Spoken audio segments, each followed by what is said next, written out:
Hi friends, welcome back my channel educational R K point. तो यहाँ पे आप देख सकते हैं कि आप लोगों के मन में ये बहुत दुविधा रही हुई है, किसका नॉर्मलाइजेशन होगा, किसका नहीं होगा, किसके कितने मार्क्स बढ़ेंगे।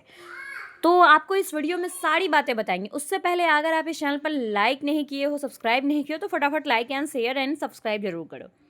तो देखो, नॉर्मलाइजेशन किन का होगा। सबसे पहले बता दो, जिस भी पेपर का एग्जाम मल्टीपल शिफ्ट में हुआ है वहीं पे नॉर्मलाइजेशन का खेल बनता है।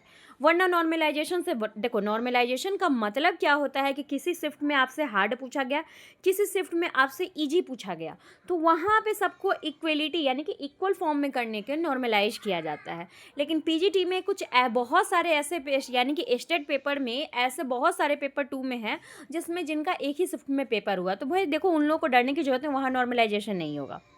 अब चलो, नॉर्मलाइजेशन हुआ तो आपके कितने मार्क्स घटेंगे बढ़ेंगे, तो नॉर्मलाइजेशन से ज़्यादा फर्क नहीं पड़ता है। तो 2-3 नंबर घटते हैं, 2-3 नंबर आगे पीछे जाते, हो सकता है तो आपके मार्क्स बढ़ भी जाएं, हो सकता है तो आपके मार्क्स घट भी जाएं।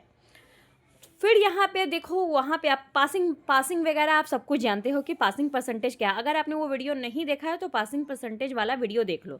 वैसे मिनिमम आपका 75 है नंबर पासिंग करने का, और मिनिमम अगर आप कहिएगा तो, और मैक्सिमम आप जितना रहो। तो मिनिमम में वो लोग जनरल आते हैं उनका 75 है, और साथ साथ जो ओबीसी हैं, ईडब्ल्यूएस है, मतलब मिनिमम सबसे कम अगर कहोगे तो 60 है। यानी कि 60 से लेकर आपको 75 हर अलग अलग कैटेगरी में मैक्सिमम आपका 75 चला जाएगा। यानी कि 75 जनरल लोगों का है तो वो लोग पास माने जाएंगे।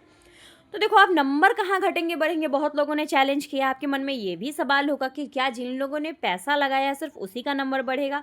देखो, वैसे कोई बात नहीं होती है, पैसा तो लगाते हैं, लेकिन सीटेट का जैसा कि आप देखोगे तो नंबर सभी को इक्वल मार्क्स मिल जाते हैं। अब देखो, बिहार सरकार है, वो तो सीटेट वो सेंट्रल लेवल है, लेकिन बिहार सरकार क्या करती है वो तो हम आपसे नहीं बता सकते। रिजल्ट आने के बाद ही, रिजल्ट आने तक वेट करो। आपका रिजल्ट अच्छा ही आएगा, क्योंकि स्टेट का रिजल्ट अच्छा ही आता है, ख़राब नहीं। हाँ, आपको अगर 5 नंबर 7 नंबर कम है तो थोड़ा डरने की ज़रूरत है। वरना अगर आपके 1-2 नंबर कम रहे हैं तो वो बढ़ भी सकते हैं, वो घट भी सकते हैं। 1-2 नंबर एक्स्ट्रा है तो जो लोग बॉर्डर लाइन पे है वही लोग, जिनका आप देखो, मान लो कि 60 पासिंग मार्क्स है, अगर आपका 68 आया है तो कितना ही नंबर घटा लेगा, 5 नंबर घटाएगा, ठीक है। तो भी तो 60 आपका 63 आ ही जाएगा मार्क्स। मान लो कि 75 पासिंग मार्क्स है, आपका 80 आ रहा है, तो कितना ही नंबर घटा लेगा, 5 नंबर घटाएगा तो भी तो 75 आएगा ही, या 5 नंबर बढ़ाएगा तो बल्ले बल्ले आपकी मार्क्स तो बढ़ेंगे ही।